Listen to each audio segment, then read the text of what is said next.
Zimbabwe पर West Indies की शानदार जीत के बाद भारतीय टीम के सेमीफाइनल के दरवाजे लगभग बंद हो चुके हैं, लेकिन अभी भी कुछ रास्ते बाकी हैं।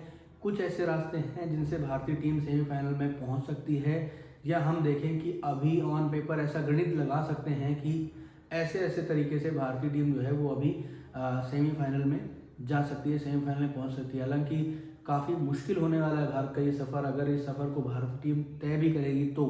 लेकिन अब भारतीय टीम जो है उसको किसी भी तरह ये चीज़ करनी पड़ेगी। आपके घर में वर्ल्ड कप हो रहा है और कोई नहीं चाहता कि भारतीय टीम ही वर्ल्ड कप के आगे सेमीफाइनल या फाइनल ना खेले। फिर कौन देखने जाएगा, और किस चीज़ का मतलब हम होम एडवांटेज की बात करें तो कहीं ना कहीं काफ़ी मुश्किल घड़ी भारतीय टीम के लिए भी। और साथ ही साथ सिर्फ खुद से जीतना नहीं है, आपको नेट रन रेट भी अच्छा रखना है। इसके साथ आपको ये भी देखना है कि दक्षिण अफ्रीका के ऊपर भी आपकी डिपेंडेंसी बढ़ गई है, और दक्षिण अफ्रीका भी एक ऑलरेडी बदला ले चुका है। 2024 के फाइनल में जो भारतीय टीम ने दक्षिण अफ्रीका को हराया था, दक्षिण अफ्रीका ने बदला ले लिया है।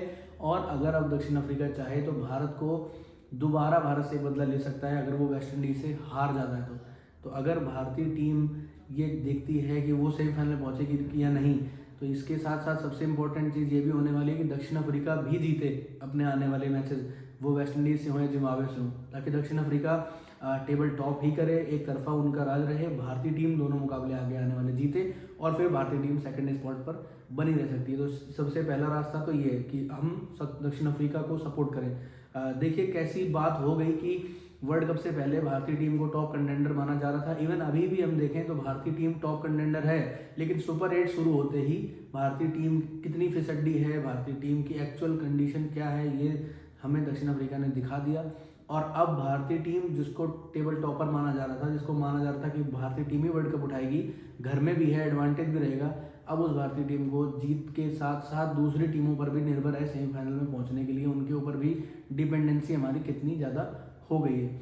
साथ साथ अगर बात करें जिम्बाब्वे वाले मुकाबले की, तो जिम्बाब्वे के खिलाफ भारतीय टीम को अगर हम देखें -3.8 भारतीय टीम का नेट रन रेट है। अगर उस नेट रन रेट को 0 तक लेके आए तो कम से कम जितने भारतीय टीम 76 रन से आ रही है, 76 से ही अगर हम जीतें अगर जिम्बाब्वे के खिलाफ, तो हम 0.0 के नेट रन रेट पर आ सकते हैं। और जितना बड़ा अंतर हम इसको करेंगे उतना ज़्यादा हम पॉजिटिव नेट रन रेट की तरफ बढ़ सकते हैं। तो ये जिम्बाब्वे के खिलाफ तो ये दूसरा पॉइंट है। इसके साथ बात करते हैं तीसरे पॉइंट की, उसमें हमें वेस्ट इंडीज़ के साथ भी जीत दर्ज करनी है, साथ साथ एक अच्छे मार्जिन से वहाँ जीत दर्ज करनी है, क्योंकि अभी वेस्ट इंडीज़ के हम देखें तो वेस्ट इंडीज़ के भी 2 मुकाबले बाकी हैं भारतीय टीम से और दक्षिण अफ्रीका से। अगर भारत ने उनको हरा भी दिया और अगर वो दक्षिण अफ्रीका से जीत गए तो उनके 4 पॉइंट उस कंडीशन में हो जाएंगे। भारतीय टीम भी दोनों जीतेगी तो भी उनके 4 पॉइंट होंगे।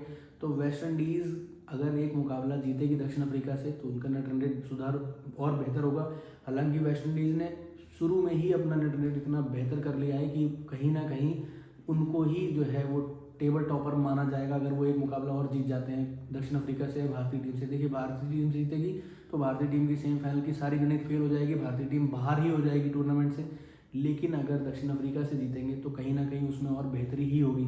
तो भारत को दक्षिण अफ्रीका के जीत के साथ साथ ये भी देखना है कि अगर वेस्ट इंडीज़ दक्षिण अफ्रीका से जीत जाए लेकिन भारतीय टीम उनको इतनी बुरी तरह हराए, इतने बड़े अंतर से हराए कि उनका नेट रन रेट कुछ कम हो और भारतीय टीम जो है वो 2 जीत के साथ नेट रन रेट में सुधार करके थोड़ा ऊपर पहुंचे। तो ये 3 रास्ते हैं, एक जिसमें हम देखें कि दक्षिण अफ्रीका जीत जाए, दक्षिण अफ्रीका के ऊपर हमारी डिपेंडेंसी है, और दूसरा रास्ता ये है कि हम जिम्बाब्वे को एक बड़े मार्जिन से हराएं, 76+ रनों से अगर हराएं तो हम पॉजिटिव नेट रन रेट की तरफ अप्रोच करेंगे।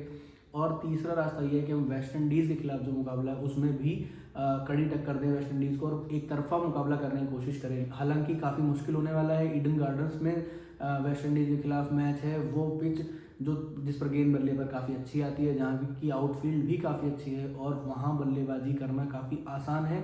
और अगर हम दक्षिण अफ्रीकी बल्लेबाजों की बात करें, जिस तरह का बैटिंग लाइनअप उनका है, उसमें अच्छे हिटर्स हैं, अच्छे पिंच हिटर्स के साथ साथ डेप्थ में भी काफ़ी अच्छी बल्लेबाजी है, ऑलराउंडर्स काफ़ी अच्छे हैं, तो उनको काफ़ी रास आने वाली है। आपको याद होगा इंग्लैंड के खिलाफ वो मुकाबला जिसमें बेन स्टोक्स को आखिरी ओवर में कूटा था, वो भी इंग्लैंड के खिलाफ जो मुकाबला था वो कलकत्ता में ही था, ईडन गार्डन्स में ही था। तो भारतीय टीम के लिए काफ़ी मुश्किलें हैं आगे। हालांकि हम as an Indian cricket fan यही चाहते हैं कि भारतीय टीम स्ट्रगल के साथ साथ मेहनत करते हुए आगे बढ़े, जीते, एक अच्छे मार्जिन से दोनों मुकाबलों को जीते, और साथ ही साथ ये भी दुआ करेंगे कि दक्षिण अफ्रीका हमसे दूसरी बार बदला न ले, क्योंकि एक बदला वो ऑलरेडी ले चुके हैं हमें हराकर सुपर 8 के पहले मुकाबले में। अब दूसरी बार अगर उन्होंने बदला लिया और वो वेस्ट इंडीज़ से हार गए तो भारतीय टीम के लिए मुश्किलें सही में बहुत बढ़ने वाली, क्योंकि वेस्ट इंडीज़ से अगर वो हारे उनके लिए एक मुकाबला बचेगा वो जिम्बाब्वे से, और वो जिम्बाब्वे को किसी भी दिन हरा सकते हैं, तो वो भी 2 जीत जाएंगे, वेस्ट इंडीज़ भी 2 जीत जाएगी। इसके बाद भारतीय टीम दोनों जीत भी जाएगी, तो भारतीय टीम का नेट रन रेट -3.8 से उनके टक्कर में आना शायद कहीं ना कहीं नामुमकिन है। तो भारतीय टीम खुद दोनों मुकाबले जीते, साथ ही साथ ये दुआ करे कि दक्षिण अफ्रीका भी वेस्ट इंडीज़ को हराए।